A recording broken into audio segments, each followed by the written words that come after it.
Assalamualaikum warahmatullahi wabarakatuh. Perkenalkan, nama saya Franky Chandra Kusuma, NIM 19005058 dari jurusan Pendidikan Luar Sekolah, Fakultas Ilmu Pendidikan Universitas Negeri Padang. Baiklah, minggu ini saya akan menjelaskan materi tentang administrasi, sarana dan prasarana pendidikan. Sebelum kita masuk yang lebih lanjut, kita harus mengetahui apa pengertian sarana dan prasarana tersebut. Itu merupakan dua hal yang saling menunjang antara yang satu dengan yang satunya lagi. Namun, bukan berarti jika tidak ada salah satunya, maka salah satunya lagi tidak berfungsi sama sekali. Secara harfiah, keduanya sering didefinisikan sebagai satu hal yang sama alias satu kesatuan. Ternyata, jika pengertian sarana dan prasarana dibedakan lebih mendalam, keduanya tidak serta-merta sama sekali. Jadi, apa itu pengertian sarana dan apa pengertian prasarana? Yang pertama yaitu pengertian sarana adalah alat yang dapat digunakan untuk melancarkan atau memudahkan manusia dalam mencapai tujuan tertentu. Sarana berhubungan langsung dengan penunjang utama dalam suatu aktivitas. Sarana dapat berbentuk benda, bergerak dan tidak bergerak, dan pada umumnya berbentuk kecil dan bisa dipindah-pindahkan. Sedangkan prasarana adalah segala sesuatu yang menunjang secara langsung atau tidak langsung segala jenis sarana. Umumnya, prasarana dimiliki dan dibangun oleh pemerintah dalam bentuk benda tidak bergerak.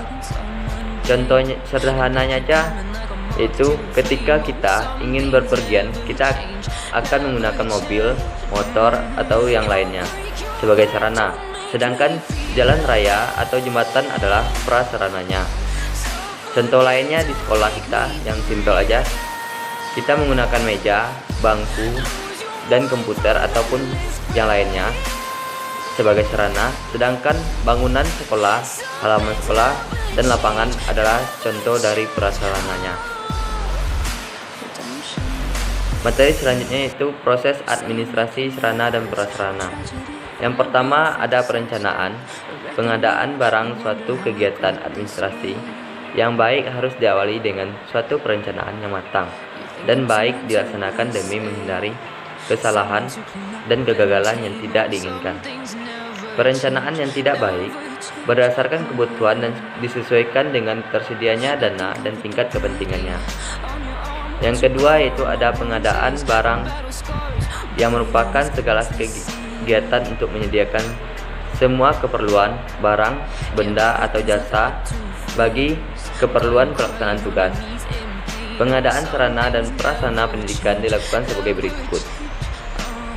Yang pertama ada pengadaan tanah, dilaksanakan dengan cara membeli, menerima hibah, atau menerima hak pakai atau menukarnya. Yang kedua ada pengadaan bangunan, dilaksanakan dengan mendirikan bangunan baru, membeli, atau menyewa.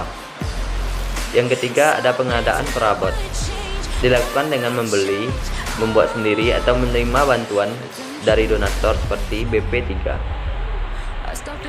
Yang keempat ada pengadaan kendaraan. Pengadaan kendaraan ini untuk sekolah telah dilakukan oleh pemerintah pusat. Contohnya bus sekolah yang ada di sekolah tersebut. Yang kelima ada pengadaan sarana pendidikan, yaitu seperti alat kantor, alat tulis kantor, dan diadakan sesuai ketentuan yang berlaku, yaitu dengan jumlah besar, tentunya melalui lelang atau tender. Selanjutnya yaitu ada inventarisasi, merupakan kegiatan untuk mencatat dan menyusun daftar barang dan atau bahan yang ada secara teratur.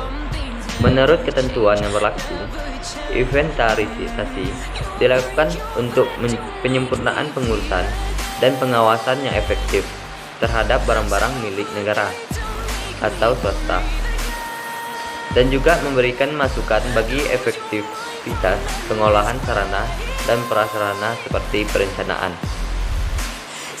Yang keempat yaitu ada penyaluran Penyaluran merupakan bagian kegiatan yang menyangkut pemindahan barang dan tanggung jawab dari instansi atau pemegang yang satu kepala instansi yang lain.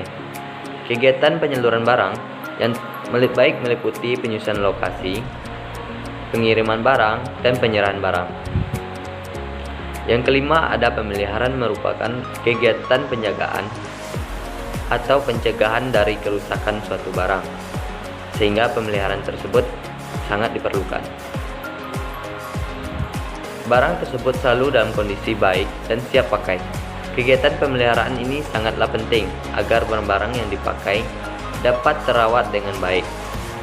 Proses pemeliharaan dimulai dari pemakaian barang itu sendiri, yaitu dengan berhati-hati dalam menggunakannya. Pemeliharaan yang bersifat khusus harus dilakukan oleh petugas profesional yang mempunyai keahlian sesuai dengan jenis barang tersebut. Kalau tidak, akan merusak barang tersebut. Yang keenam, ada penghapusan. Merupakan suatu proses kegiatan yang bertujuan untuk mengeluarkan atau menghilangkan barang-barang milik negara dari daftar inventaris. Berdasarkan peraturan perundang-undangan yang berlaku, apabila rehabilitas barang terlalu besar, sedangkan daya pakainya terlalu singkat, maka barang tersebut lebih baik tidak dipakai lagi dan dikeluarkan dari daftar inventaris. Selanjutnya yaitu peran guru dalam administrasi sarana dan prasarana. Kebijakan pemerintah tentang pengelolaan sarana dan prasarana sekolah tertuang di dalam Undang-Undang No 20 Tahun 2003 tentang Sisdiknas pasal 45 ayat 1, yaitu setiap satuan pendidikan formal dan non-formal harus menyediakan sarana dan prasarana yang memenuhi keperluan pendidikan sesuai dengan pertumbuhan dan perkembangan potensi fisik, kecerdasan intelektual, sosial, emosional, dan kejiwaan peserta didik tersebut. Adapun peran guru dalam administrasi sarana dan prasarana sekolah, yang pertama harus terlibat dalam perencanaan pengadaan alat bantu pengajaran. Yang kedua, harus terlibat dalam pemanfaatan dan pemeliharaan alat bantu pengajaran yang digunakan guru. Yang ketiga, ada pengawasan dalam penggunaan alat praktek oleh siswa. Sekian materi minggu ini yang bisa saya sampaikan. Kalau ada kurang dan salahnya, saya minta maaf. Assalamualaikum warahmatullahi wabarakatuh.